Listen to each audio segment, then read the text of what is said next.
Hello students, welcome to the English class. Today we are going to deal with grammar. Verbs. What are verbs? Verbs are action words. Verbs are divided into two types. What are they?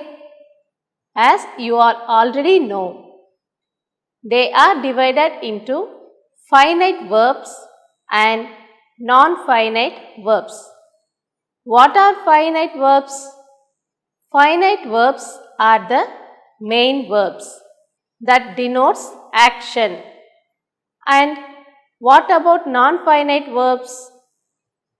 A non-finite verb is a verb form that does not show any tense. In other words, you cannot tell if a sentence is in the past tense, present tense or future tense by looking at a non-finite verb. Therefore, a non-finite verb is never the main verb in a sentence. And what are non-finite verbs? Once again, you recall, it is also known as verbals. There are three types of verbals. What are they? First one is gerund, second one is infinitive, and the third one is participle. Today, we are going to deal with gerunds and infinitives. What are gerunds and infinitives? These are formed from verbs. They never used alone as verbs. They function as nouns and also called verbal nouns. Gerunds are also called verbal nouns. Gerunds end with ing. This you have very well know. They function as nouns too. For example, jumping is fun. Here, gerund acts as a subject to a verb. Sometimes it functions as an object to a verb. For example, I like fishing. Here, fishing is a gerund which acts like an object. Next example, Mrs. Kala has a unique way of teaching. Here, gerund acts as an object to a preposition.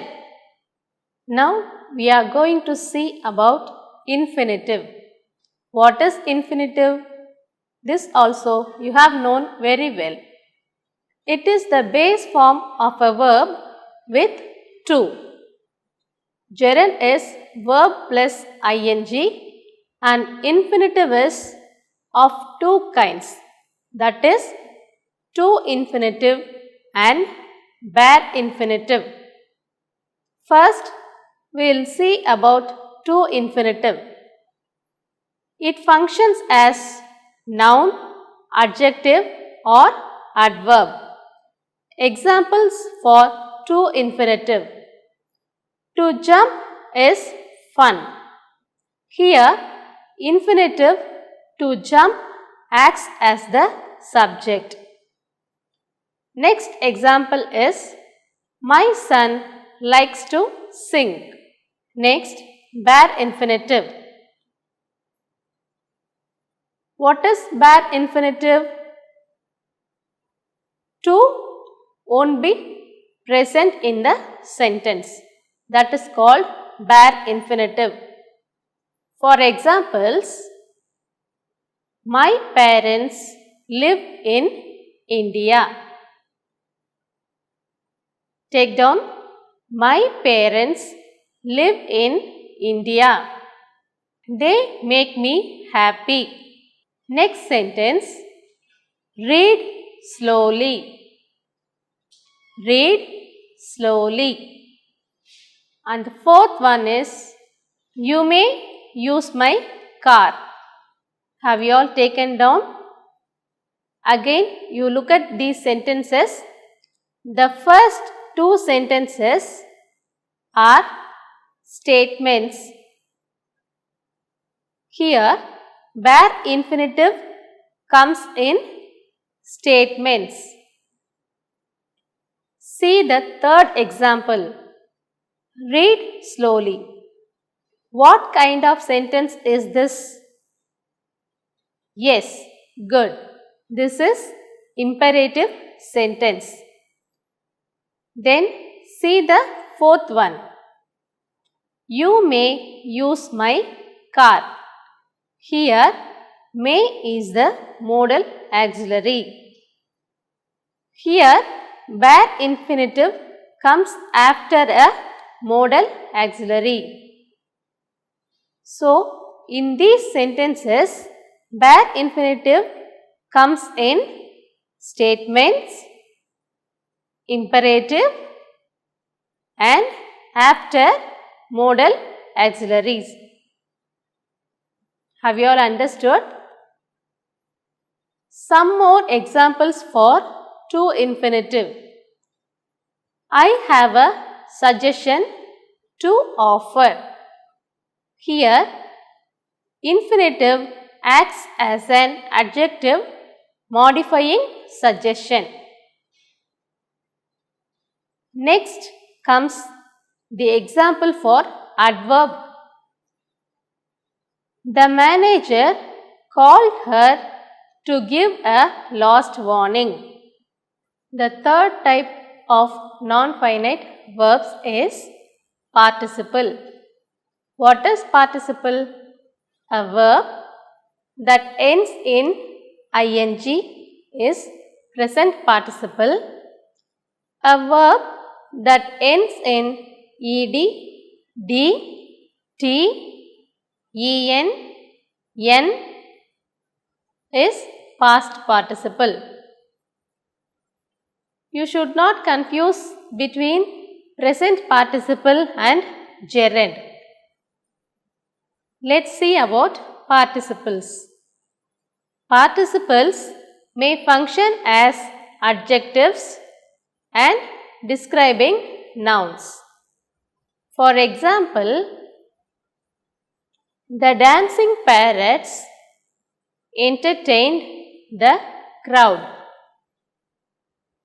The wrecked sailboat washed up on shore. The first one is example for present participle and the second one is example for past participle. Have you noted down? Now, we are going to see in detail about gerunds and infinitives with some exercises. Now, we are going to see about the usage of gerunds. Gerund is often used as a subject. See, in these sentences, reading and swimming are the gerunds that are used as subjects of the sentences. Are you clear? Then the next point for the usage of gerunds. Gerund is used as an object after certain verbs. These are the examples for gerund used as an object after verbs. A great variety of verbs plus preposition or adverb combinations such as be for, be against, give up, keep on, look forward to, put off. Take the gerund. Take down the examples too. I am looking forward to hearing from you in the near future.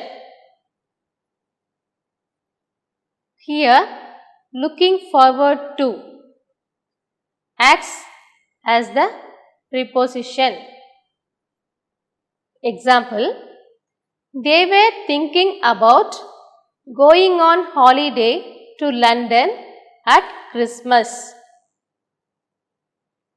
After leaving school, she started to work.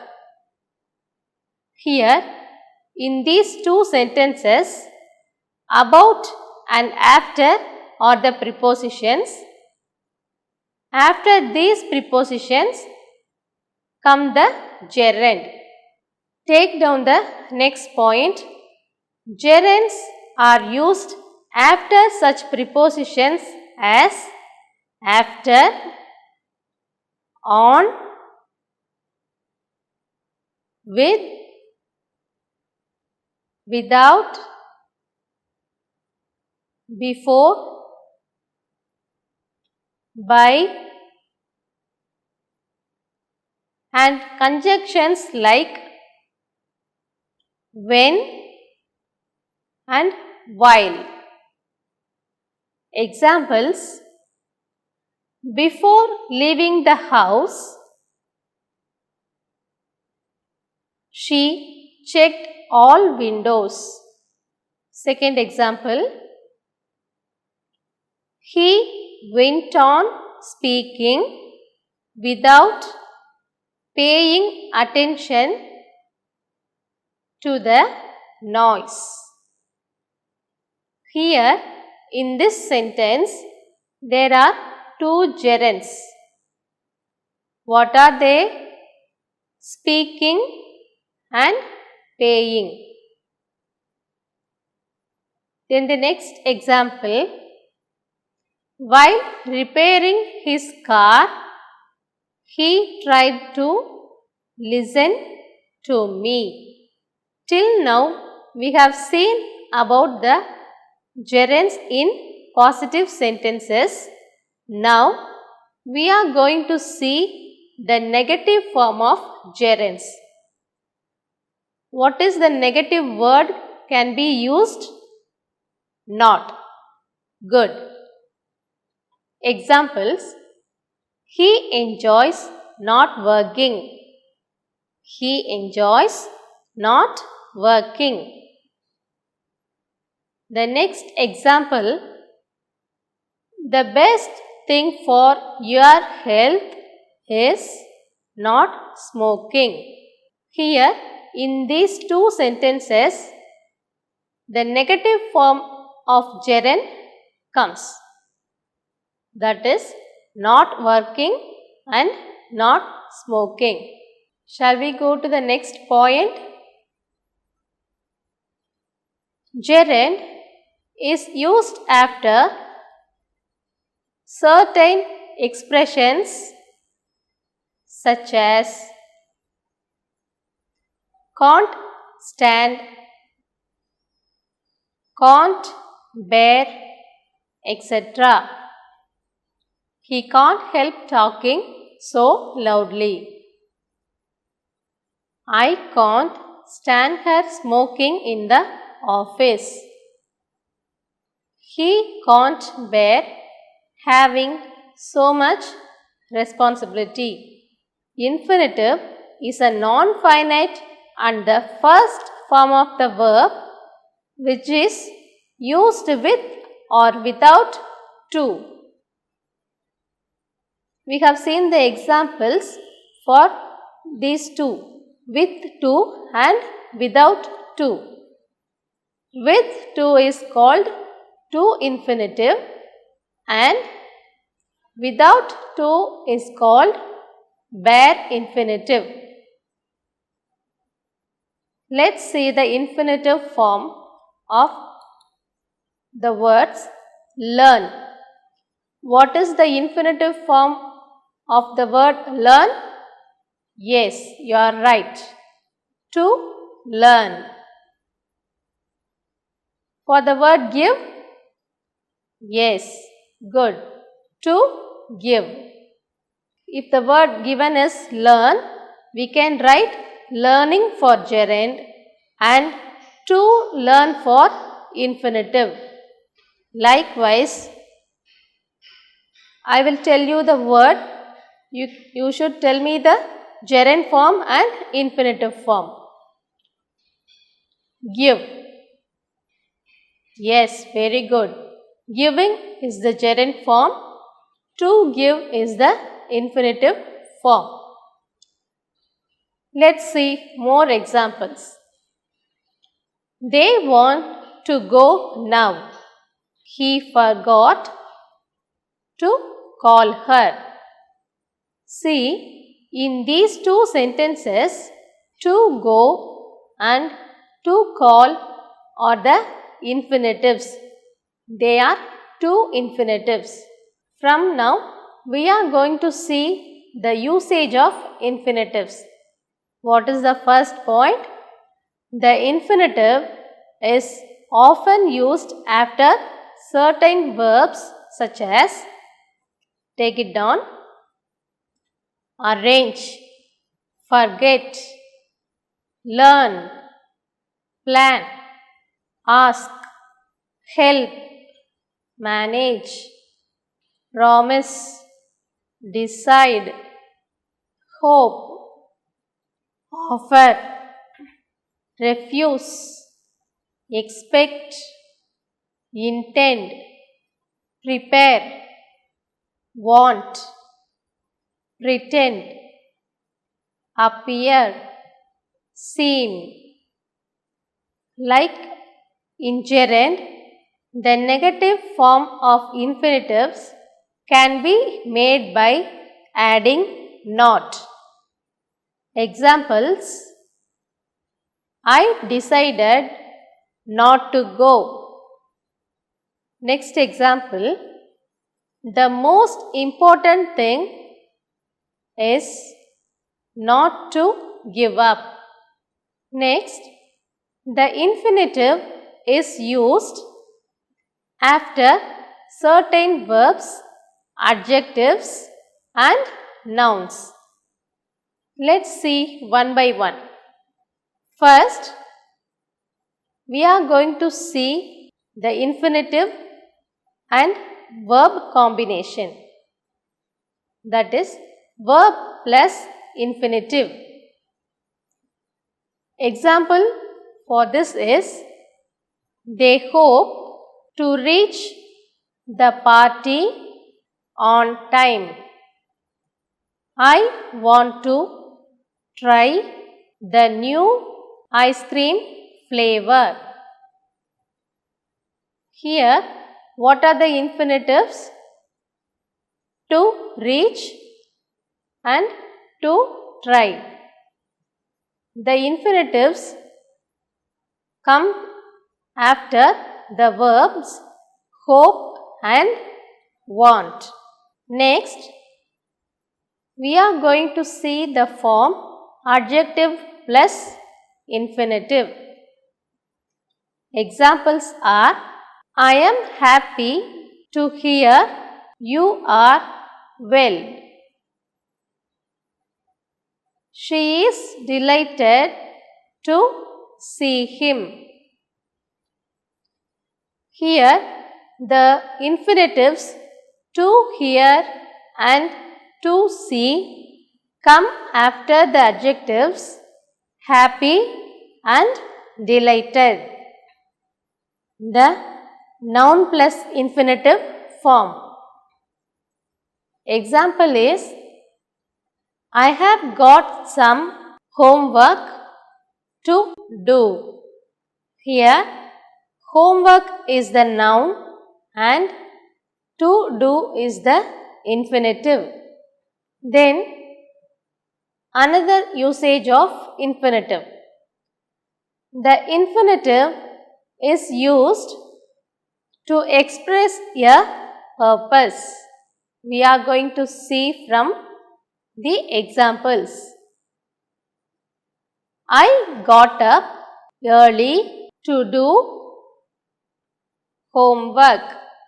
I have some letters to write. Here I am expressing the purposes. Next, the infinitives can also follow certain nouns. Examples for noun plus infinitive form. It is a high price to pay. It's time to take a break. He made a decision to take up extra subjects. Here, see the infinitives. They come after nouns. What are the nouns here? Yes, you are right. Price, time and decision. Here, you have to recall about gerund also. Some verbs such as like, love, hate, start, prefer can take gerund or infinitive with similar meanings.